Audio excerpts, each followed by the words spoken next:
ಮುನಿಶ್ರೇಷ್ಠರೇ, ನಮಸ್ಕಾರಗಳು. ಸದಾ ಪ್ರೀತಿ ಇರಲಿ. ಹೇಳಿ ಋಷಿಗಳೇ, ಯಾವ ಕಾರಣಕ್ಕೆ ಬಂದಿದ್ದೀರಿ? ಹೇ ಮುನಿಶ್ರೇಷ್ಠರೇ, ನೀವು ನಾಟ್ಯಶಾಸ್ತ್ರವನ್ನು ರಚಿಸಿದಾಗಿನಿಂದ ನಮ್ಮ ಹೃದಯದಲ್ಲಿ ಅನೇಕ ರೀತಿಯ ಪ್ರಶ್ನೆಗಳು ಉದ್ಭವಿಸುತ್ತಿವೆ. ಅದಕ್ಕಾಗಿ ನಾವು ನಿಮ್ಮ ಬಳಿ ಬಂದಿದ್ದೇವೆ. ಕೇಳಿ ಸಾಕು, ಕೇಳಿ, ಸಂಕೋಚ ಮಾಡಿ. ಗುರುದೇವ, ನಾಟ್ಯಶಾಸ್ತ್ರದ ಉತ್ಪತ್ತಿ ಹೇಗೆ ಆಯಿತು? ಇದರ ಉದ್ದೇಶವೇನು? ನೀವು ಬಹಳ ಒಳ್ಳೆಯ ಪ್ರಶ್ನೆಯನ್ನು ಕೇಳಿದ್ದೀರಿ. ಈ ಪ್ರಶ್ನೆಯು ಕೇವಲ ನಾಟಕಕ್ಕೆ ಮಾತ್ರವಲ್ಲ, ಜೀವನದ ಸಾರವನ್ನು ಅರ್ಥ ಮಾಡಿಕೊಳ್ಳುವ ಮಾಧ್ಯಮವಾಗಿದೆ.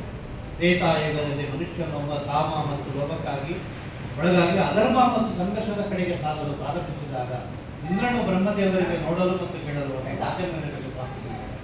ಇದರಿಂದ ಮನುಷ್ಯನ ಧರ್ಮ, ಅರ್ಥ ಮತ್ತು ಮೋಕ್ಷದ ಮಾರ್ಗವನ್ನು ನೋಡಬಹುದು. ಆದರೆ ಗುರುದೇವ, ವೇದಗಳು ಜ್ಞಾನದ ಭಂಡಾರಗಳಾಗಿವೆ. ಅವುಗಳಲ್ಲಿ ಜಗತ್ತಿನ ರಹಸ್ಯ ಅಡಗಿದೆ. ವೇದಗಳು ಈ ಉದ್ದೇಶವನ್ನು ಪೂರೈಸಲು ಸಾಕಾಗಿದೆ. ಹಾಗಾದರೆ ಈ ಹೊಸ ವೇದ ಏಕೆ?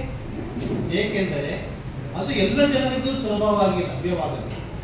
ಸಾಮಾನ್ಯ ಜನರನ್ನು ನಾಟಕದ ಮೂಲಕ ಶಿಕ್ಷಣದ ಮಾರ್ಗದಲ್ಲಿ ಧರ್ಮದ ಮಾರ್ಗದಲ್ಲಿ ಬರೆಯಬಹುದು. ಈ ಮಂಗಳಕರ ಉದ್ದೇಶದೊಂದಿಗೆ ಬ್ರಹ್ಮನು 4 ವೇದಗಳ ತತ್ವಗಳನ್ನು ಸಂಯೋಜಿಸಿ ನಾಟ್ಯ ವೇದವನ್ನು 4 ವೇದಗಳ ತತ್ವಗಳು ಅವು ಯಾವುವು ಗುರುದೇವ? ನಾಟಕದಲ್ಲಿ ನಾವು ಕೇಳುತ್ತಿರುವ ಪಠ್ಯವನ್ನು ನೀವು ಬ್ರಹ್ಮನು ಋಗ್ವೇದದಿಂದ ಈ ಸುಂದರ ಗಾನದ ಆಧಾರವು ಸಾಮವೇದವಾಗಿದೆ. ಯಜುರ್ವೇದದಿಂದ ಅಭಿನಯ ಮತ್ತು ಅಥರ್ವ ವೇದದಿಂದ ಅರ್ಥವನ್ನು ತೆಗೆದುಕೊಳ್ಳಲಾಗಿದೆ. 4 ವೇದಗಳ ಭಾಗಗಳನ್ನು ತೆಗೆದುಕೊಂಡು ನಾಟ್ಯಶಾಸ್ತ್ರವನ್ನು ಗುರುದೇವ, ಹಾಗಾದರೆ ನಾಟಕವನ್ನು ಕೇವಲ ದೇವರುಗಳಿಗಾಗಿ ರಚಿಸಲಾಗಿದೆಯೇ? ಇಲ್ಲ. ಈ ಪ್ರಶ್ನೆಯನ್ನು ದಾನವರು ಬ್ರಹ್ಮನ ಮುಂದೆ ಇಟ್ಟರು. ಆಗ ಬ್ರಹ್ಮನು ನಾಟ್ಯಶಾಸ್ತ್ರವು ಎಲ್ಲರಿಗೂ ಎಂದು ಉತ್ತರಿಸಿದರು. ಇದು ದೇವರು, ರಾಕ್ಷಸರು ಮತ್ತು ಮನುಷ್ಯರ ಎಲ್ಲ ಶುಭ ಕಾರ್ಯಗಳನ್ನು ತೋರಿಸುತ್ತದೆ. ನಾಟಕವು ದುಃಖ, ಸೌಂದರ್ಯ ಮತ್ತು ಶೋಕದಿಂದ ಮರಳುತ್ತಿರುವ ಜನರಿಗೆ ಆರಾಮ ನೀಡುತ್ತದೆ. ಇದರಲ್ಲಿ ಎಲ್ಲ ರಸಗಳು, ಭಾವನೆಗಳು, ಶಸ್ತ್ರಗಳು, ಶಿಲ್ಪಗಳು ಮತ್ತು ಕಾರ್ಯಗಳಿವೆ. ನಾಟ್ಯದಲ್ಲಿ ಕಾಣಿಸದ ಯಾವುದೇ ಜ್ಞಾನವಿಲ್ಲ, ಯಾವುದೇ ಕಾರ್ಯವಿಲ್ಲ. ಅದ್ಭುತ! ಇಡೀ ಸೃಷ್ಟಿಯ ಸಮಾಜ ಲೌಕಿಕ ಮತ್ತು ಅಲೌಕಿಕ ಕೂಡ ಬಹುಧರ್ಮಿ ಎಲ್ಲ ಜೀವಿಗಳ ಭಾವನೆಗಳ ತಿಳಿದಿದೆ. ಹೌದು ಋಷಿಗಳೇ, ನಾಟ್ಯವನ್ನು ಎಲ್ಲ ಕಲೆಗಳ ಮೂಲವೆಂದು ಕರೆಯಬಹುದು ಅಥವಾ ಎಲ್ಲ ಕಲೆಗಳ ಸಂಗಮವೆಂದು ಹೇಳಬಹುದು. ಮುನಿಗಳೇ, ನಾಟ್ಯ ಕಲೆಯು ಅದ್ಭುತ ಕಲೆ. ಅದು ಬದುಕಲು ಉಸಿರಾಟ ಎಷ್ಟು ಮುಖ್ಯವೋ ಅಷ್ಟೇ ಮುಖ್ಯ. ಆದರೆ ನಮ್ಮ ಸಮಾಜವು ಅದನ್ನು ಗಂಭೀರವಾಗಿ ಪರಿಗಣಿಸುವುದಿಲ್ಲ. ಕಲಾ ಕೆಲಸವನ್ನು ಅನಗತ್ಯವನ್ನು ಏಕೆ ಪರಿಗಣಿಸಲಾಗುತ್ತದೆ?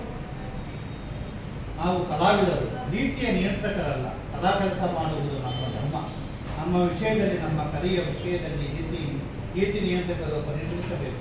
ಪ್ರಯೋಗದ ಸಾಧನಗಳು ಮತ್ತು ಅವಕಾಶಗಳನ್ನು ಒದಗಿಸಬೇಕು. ನಾಟಕ ಕೇವಲ ಕಲೆಯಲ್ಲ, ಇದು ಸಮಾಜದ ಕನ್ನಡಿ.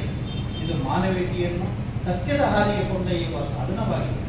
ರಂಗಭೂಮಿಯು ಜಾತಿ, ಧರ್ಮ, ಭೌಗೋಳಿಕ ಗಡಿಗಳನ್ನು ಮೀರಿ ಸಮಗ್ರತೆಯಲ್ಲಿ ಮಾನವೀಯತೆಯ ಬಗ್ಗೆ ಮಾತನಾಡುತ್ತದೆ. ಇಂದಿಗೂ ರಂಗಭೂಮಿಯು ಸಮಾಜದಲ್ಲಿನ ವಿಶ್ವಾಸಕ್ಕೆ ಸಮಾಜದಲ್ಲಿ ಸಮಾನತೆಯ ಭಾವನೆ. ಈ ಭಾವನೆ ನಿಸ್ಸಂದೇಹವಾಗಿ ಭೂಮಿಯನ್ನು ಉತ್ಪನ್ನಾಗಿದೆ. ನಿಸ್ಸಂದೇಹವಾಗಿ ಮುನಿಗಳೇ, ಕಲೆಯಿಲ್ಲದ ಸಮಾಜವು ಪ್ರಾಣಿಗಳ ಸಮಾಜವಾಗಿದೆ.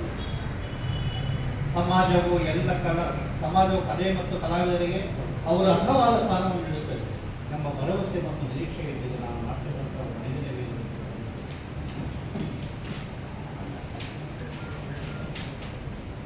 5ನೇ ವೇದ ಎಲ್ಲ ವೇದಗಳಿಂದ ಋಷಿಗಳಿಗೆ ನನ್ನ ರಂಗಕರ್ಮಿಗಳು ನಿಮ್ಮ ಸ್ವಾಗತಕ್ಕಾಗಿ ತಮ್ಮ ಪ್ರದರ್ಶನವನ್ನು ಸಿದ್ಧಪಡಿಸಿ ನಿಮಗಾಗಿ ಕಾಯಿತು. ಬನ್ನಿ, ನಾಟಕವನ್ನು ಆನಂದಿಸೋಣ.